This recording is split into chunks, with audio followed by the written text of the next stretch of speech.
Welcome to the Equipping Leaders podcast, Leader Study Series. I'm Natasha, a leader development professional and overall leadership enthusiast. And I'm Corey, a program manager and emerging people leader, so a leadership enthusiast.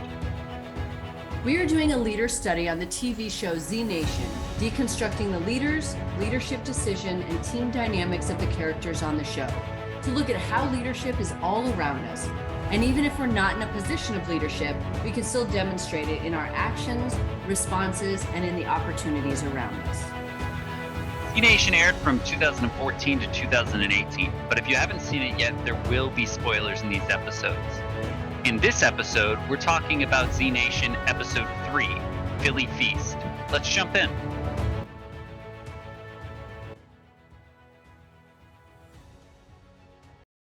So now we're in episode 3, Philly Feast. And what's really interesting about this episode is we get to get a little bit of a backstory, but in present tense for some of the members of the group. And we get to see someone in a position of authority poorly execute in a way that's very controlling and manipulative. So I'll toss it over to you. What are your thoughts on this episode? Yeah, so you start to get Cassandra's backstory, and this is, like they talk about, earlier on in the episode of, we want you to come back to the family, right? So it's like now we get to start to see what that family is, and as that episode opens up, you see, kind of that leadership figure, very demanding, right? And so like very much bad leadership. So you're going to do this, I'm forced you to do this. And then also, Cassandra's put in like a very difficult situation for the task that she was asked to do. And it didn't go great. And you see that very much like mentally controlling of like, hey, I told you to do this. And she's like, I'm sorry, it won't happen again.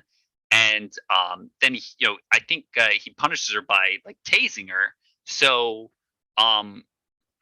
really asserting dominance, destroying any level of psychological safety whatsoever. And it's that very much like a controlling situation. And I thought that was like really interesting because it's such a juxtaposition to what we've seen from leadership qualities so far from like Warren and from Garnett. So I thought that was pretty interesting. Agreed. I think that Tobias's character in this is super interesting because I'm always very torn with, do you call someone a leader if they have poor character? Because leaders have good character. That's what makes them good leaders. Otherwise, you're just in a position of authority, or you're a dictator or a cult leader or something like that. But I wouldn't necessarily call someone that a leader in those ways. But that I know is a personal preference. But Tobias really leans on this thing, and like his exact quote was, he's talking about the family that he's created in this post-apocalyptic world. And he says, I'm responsible for their well-being. I'm like a father to our little family. So that is always, I mean, of course, when you say it like that, how could somebody argue with that logic? He's looking out for their well-being. So there's that piece of manipulation and control, but also in members of a community or even of a team at work or anything like that. It's not inherently effective to be like, we're a family or this person's a father figure, because work, you can be emotionally attached to the people that you work with, right? You can be friends and all of that, but that's a transactional relationship.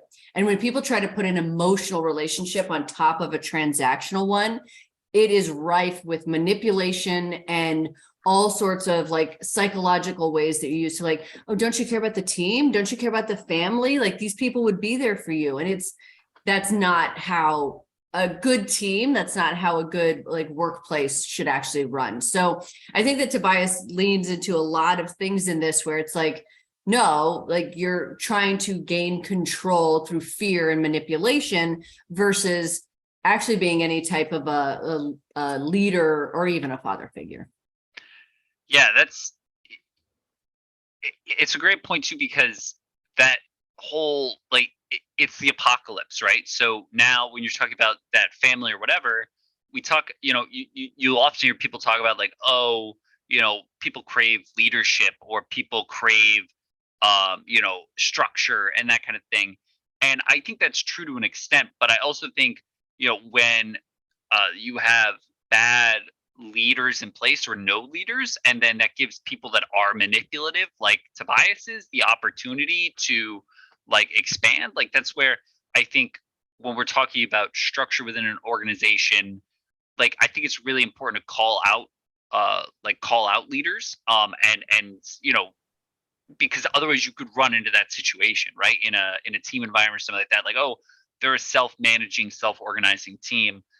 Okay, definitely. Like, I understand that, because you hear that a lot in Agile, right? Is you'll hear people talk about, well, our development team and our testers and things like that, they're self-organizing, self-managing team, because that's Scrum. Well, you still have that Scrum master, and you got to make sure that you still have somebody there that can make sure that you're not going off into like this crazy direction, because you can have those control freaks, or those just those sort of things like dip in. So, um, but then I feel for the folks that are there, because there's that false sense of security that he's providing in the members of the family. Again, it's the apocalypse, and if there's this person that's going to say that they're going to keep me safe, and is keeping me safe, and you know uh, uh, well fed, wink wink, nudge nudge, in that, and as we look at where that episode goes earlier on, it's easy just to let it happen, especially when everyone's in concurrence, right? That they're accepting this behavior as being okay, and nobody's calling it out. Because I wonder if that would have happened earlier on, like when they talk about during the Black Summer, and when he kind of started to go off the rails in that way. I wonder if like somebody just said, "Hey, I don't think that's okay," and called out his behavior, if it would have ended up where it is now. So Yeah, there's so much there. There's also this piece of, he was able to obtain this position of authority because of the fear that other people felt about the world. And like you said, he offered this false sense of security, and then continued to use that fear that they had to maintain this control. And something too, that I don't remember which character mentioned it, but they were like, oh yeah, he really changed after something happened to his wife. And I think that's really interesting. Like we need to have compassion for the things that happen to other people, but it's not a permission slip to now be a tyrant, right? Like, you having problems at home does not give you the right to abuse people at work or anywhere, really. But it's like, people always lean on that, like, oh, my poor behavior, I can't control myself. And it's like, oh, you can't control yourself, but you're the person in charge. So you can't control that. How are you controlling anything else? So I'm yeah, not saying you have to have like everything locked down all the time, but, and I'm not even saying compartmentalized. I know, like when I had last year, when I had a pet pass away, I was overwhelmed by what I was experiencing, but I was also overwhelmed by the kindness of my team, who stepped in and they took different things off my plate because they knew I needed to step back, because I was not going to be able to show up the way that I wanted to. Right. So it's like, there's also that, where if someone is looking to have that more dictatorial type of like, I need all control, there's no co-leadership like we see with Garnet and Warren. yeah. I was gonna say, so going back to what you said earlier, because yeah, I think I don't remember if it was Cassandra who's like, so when she's explaining and saying like, he changed when his wife changed, and like with like the Black Summer piece and all of that. So I felt like almost in some ways she was attempting to like justify his actions, right? And like normalize them and say like, it's okay, we understand. So like, obviously we know that that's really not great. But then the other piece too is, if you can pinpoint like where that change happened, I'm not saying you could have stopped it, but also it's like you knew that long ago, and now it's gotten to this point, so maybe you're not the leader, right? You're not the father of the family, within this construct. But like, I'm not saying any like that team deserved that sort of outcome, but it's also like, at what point, like, obviously they weren't being empowered by him to speak up, but also like, hey, you, so something to take into consideration. But also, again, if you can trace back to an exact triggering instance and you're aware of what happened, is there, what could you have done differently? And like, how do you broach that subject with somebody without saying it's your fault that this happened? Because obviously it's not. So it's like, but how can you help them understand that? Do you think that's just something that's learned through the experience of like, well, I'm not going to let this cannibal guy tell me what to do next time when he goes crazy, So, or what, like, how do you approach that as a leader? Yeah, I think, yeah, that's such an interesting question too, because there was no space for anyone else to be a leader. He never allowed that space. So there was no speaking truth to power in any way in that group, and probably in a quick and immediate elimination of anyone who did that. That's why I described it as dictatorial. But yeah, it's again, That's a really valid point too. Yeah. Thank you. Yeah, that's why also like it's so important to like, and we've mentioned it already, like that psych safety, that feedback, all of that. But like, that's why it's so important is that even they did a study, I believe it was in Canada, where even the most ethical, most moral leaders who started up, they were always considered very ethical, very moral, still got a little loose at certain parts of their career, because at a certain point, people are like, oh, you're so untouchable that then nobody tries to touch you. They believe everything you do is above reproach. And when you're not monitored, when you don't have those people and you aren't creating that space for people to say like, that's not okay, right? I understand you're having a bad day. We all have bad days. You don't get to come in here and yell at everybody like that. That's not the way that we exhibit a bad day, right? That's how kindergartners behave. That's not how grownups behave. But when you don't have those mechanisms in place or you're not listening to them, then it leads to this stuff that's like just insanely off the rails. And we hear about it in corporations all the time, where we're like, oh, how did that happen? How did all these cases of different types of assault or harassment come up? And it's like, yeah, like that person created an environment where he or she went unchecked intentionally. And if somebody tried to check them, they probably eliminated them from the company. So yeah, and then everybody else is scared, right? You create an environment where people are too scared to leave. Any of those people on Tobias's compound could have left, right? Cassandra leaves.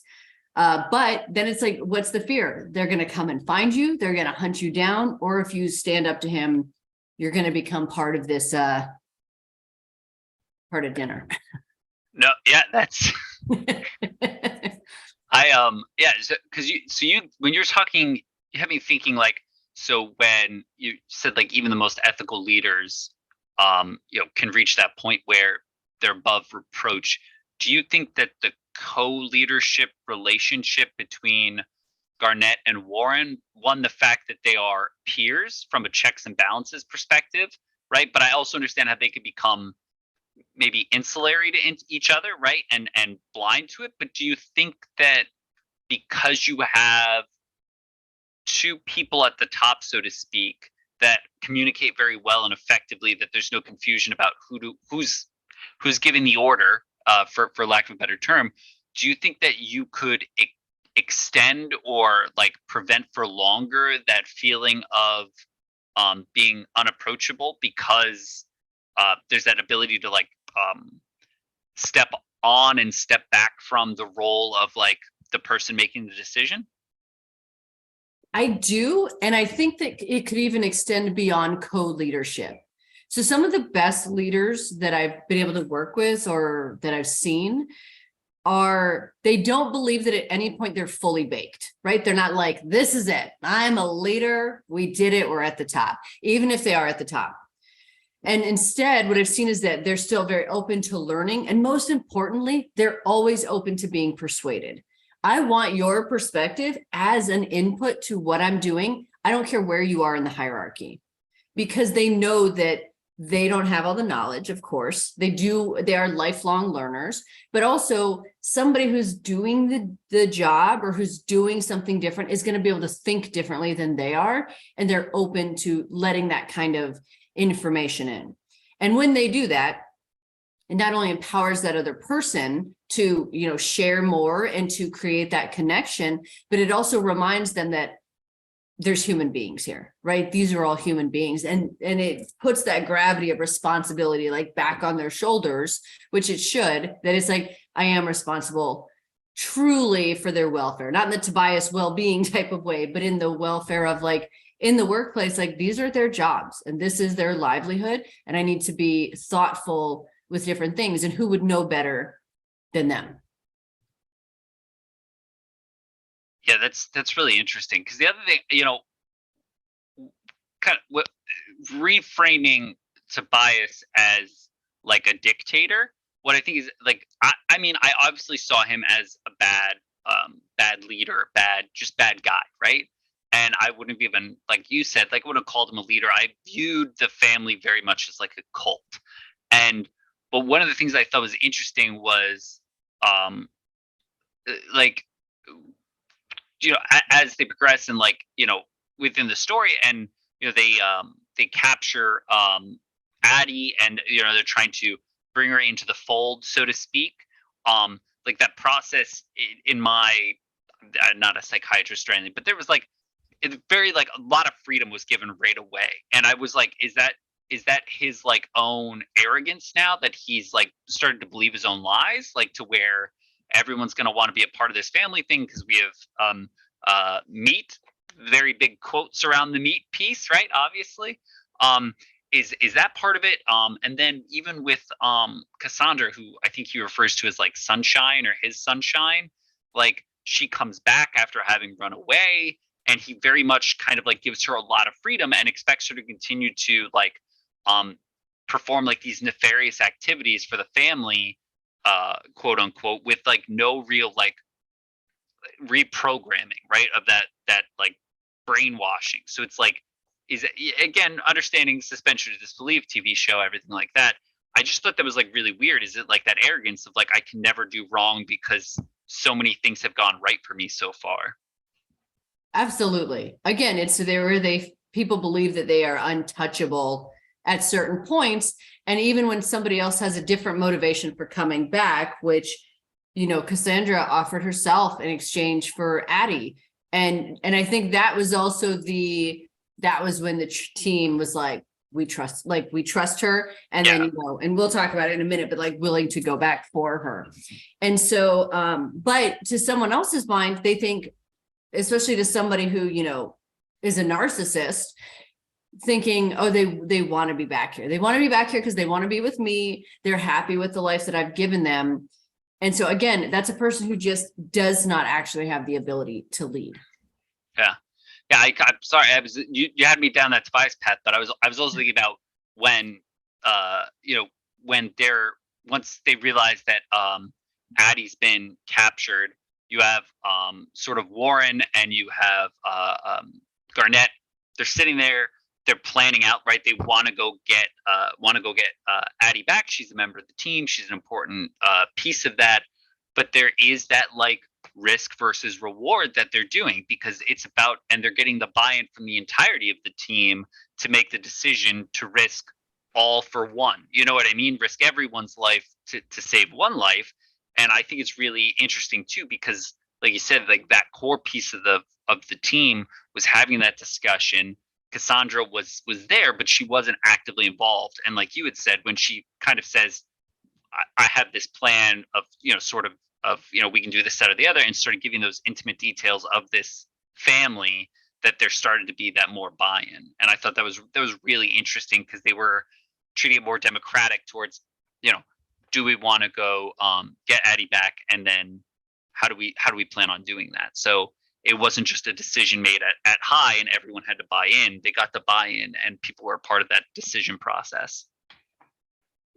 I think when Addie was first taken, Garnett showed an amazing leadership thing where Mac was just out of his mind with anger and grief about Addie being missing. Yeah. And so he went and, physically attacked Cassandra, and then Garnett pulled him away.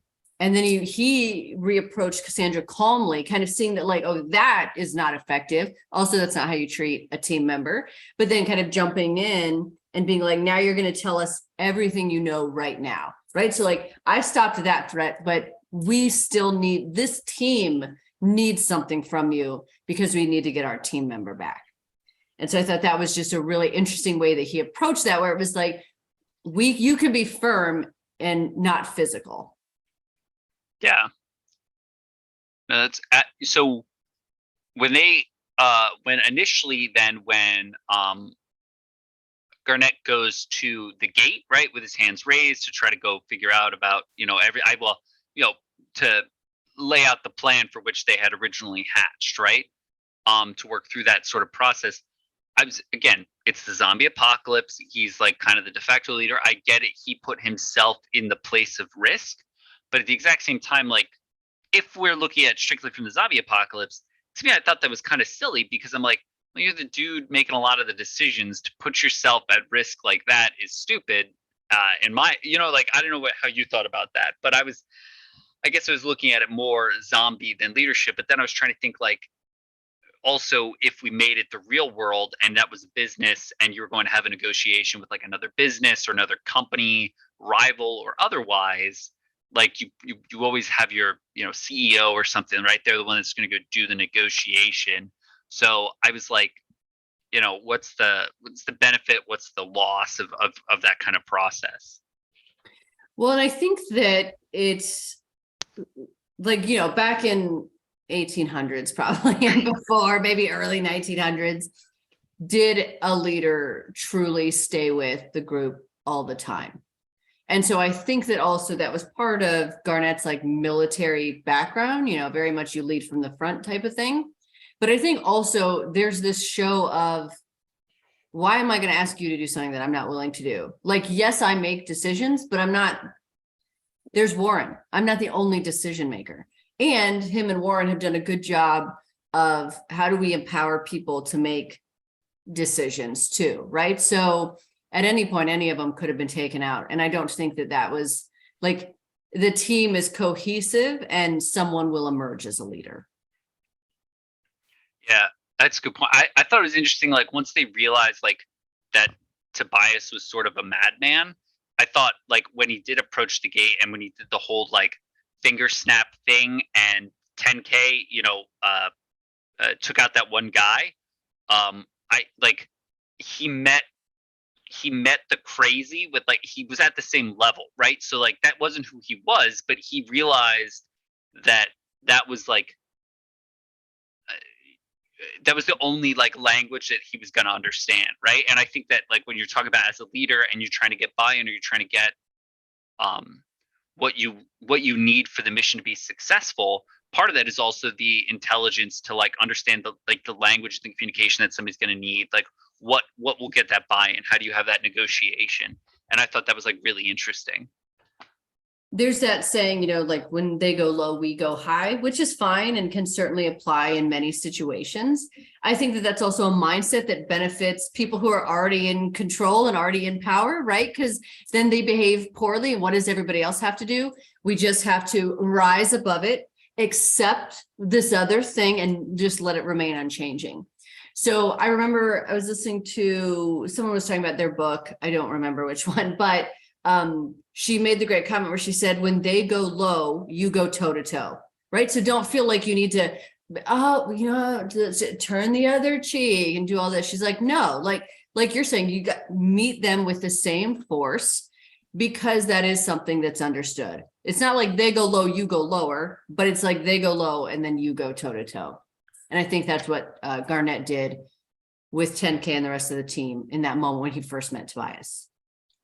Yeah, no, and then, after they had that little like negotiation piece, right, and exchanged Addie with Cassandra or for Cassandra or whatever, I think afterwards, I think Addie like really standing by her like belief structure of saying like, I've been in that place, it's not a good place, we can't just leave her there, when the rest of the team was sort of okay with that, Garnett especially.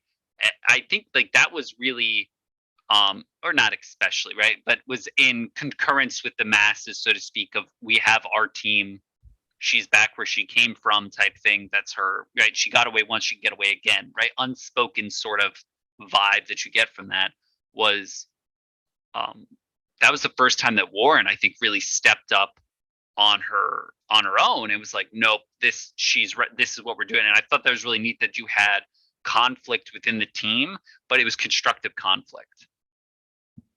Even the most high performing teams have conflict, like I had said earlier. But yeah, I thought that I also wrote that down as a really powerful moment, because also there are things with across gender, across like intersectionality in general, that some people are not going to understand, and it is way too hard to explain. And so there has to be this trust. And so when both Addie and Warren, and I think even Murphy made the comment like, what is this, a female thing or a girl thing or whatever? And both Warren and Addie were like, yes, because it's really hard to explain to someone what it's like to be a woman, right? Just like it's very hard to explain to people like what that experience is like. And it's not because people have ill intentions, it's because it's not their experience, right? It's not their lived experience, so they can't really understand how that feels.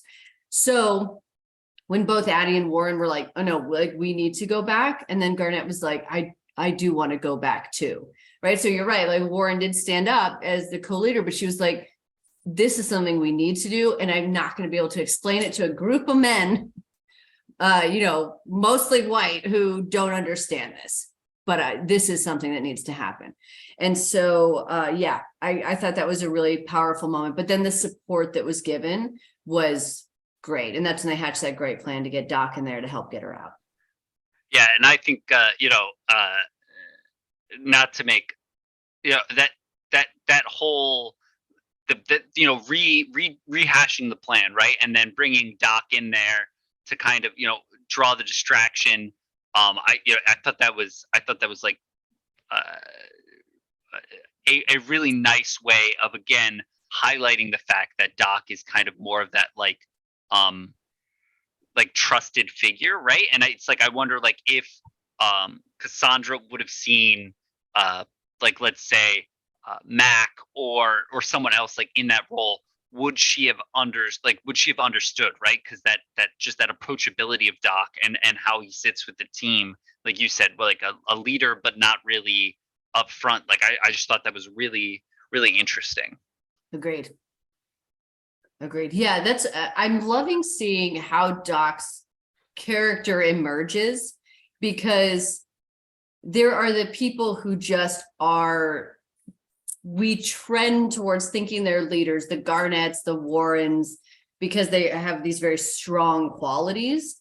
But I think there's something really strong about just being able to get along and just being able to go along, and being a true friend. That is something that is very underrated, not only in leadership but also just kind of in team dynamics. And that doesn't work for everybody, but I think that with Doc, it's this authenticity. He is who he is, and I think that that's also the appealing thing. He's not trying to be overburdening or underburdening, he's just being Doc. Yeah, also like if you think about him pre-Z as being sort of somebody who was like a really good listener, right? Like that, like he sort of listened for a living. I wonder if that just like, if that further highlights like that, like what the power of just like kind of listening for a little while, and instead of just always trying to provide solutions, and instead just hearing what everyone else has to say. I think that he provides is really powerful for that team and powerful for those leaders too, because it's kind of like you're guaranteed to have someone hear what you say, not necessarily agree with it, but at least hear what you're going to say. And that's, I feel like, sometimes, at work, for me personally, it doesn't always feel like everyone's listening sometimes, they're very busy. So like there's almost an anxiety that comes with that, right? Of like, how am I going to get, do I have to be louder or funnier or serious, or what do I need to get everyone to buy in? And just being able to know I can just talk and somebody was going to be there to listen, that I think would be like, that's pretty cool. Oscar Trimboli with the Deep Listening Research Institute found that a lot of people believe that not only are they good listeners, but they're 6 times better than the average listener at listening. But then in actuality, like I think it was like less than 2% of people actually had the skills to be a good listener. And so I think that listening is one of those really underrated things. And I know you said, people don't listen and maybe they're busy. Everybody's busy, right? Everybody's busy. Everybody's got jobs. Everybody's got a life outside of work. So I understand that, things come up, but at the same time, It's always very infuriating to me when people are like, oh, well, I didn't do this thing, I didn't communicate well, or I didn't listen because I'm busy or whatever. And it's like, welcome to being an adult who's alive in this world. Like, we're all busy with our own things. And, you know, when really it's like, yeah, we're just bad listeners and we could all work to get better at Sorry, what did you say? No, I'm kidding. it. Yeah, no, so, you know, that whole interaction of, um, especially with Cassandra, because it was kind of like a bell curve or a roller coaster of, was still new to the team, not super understood or trusted. You had you know,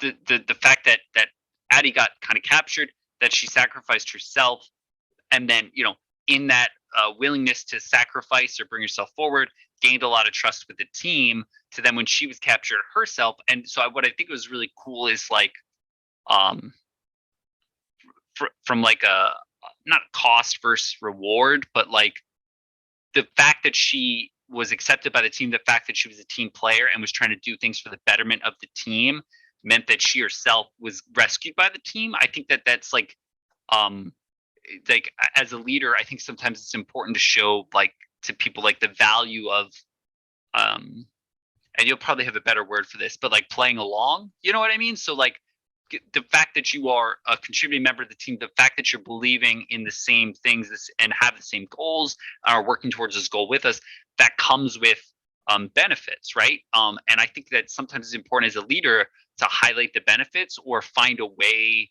to help create or amplify the benefits, because that can help sometimes. Because sometimes the motivation isn't always just as, um, financial or otherwise, right? Sometimes that you need to think of another way, because you're not always going to get the same level of emotional buy-in all the time. So there has to be another avenue of buy-in.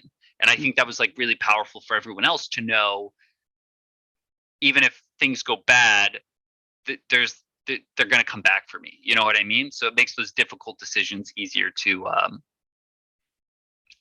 for people to buy into. I said buy into about like 30 times there. So you take that and run with it. And I think too, when people can see, oh, they went back for her, they'll come back for me. That's also really powerful in making the team even more cohesive.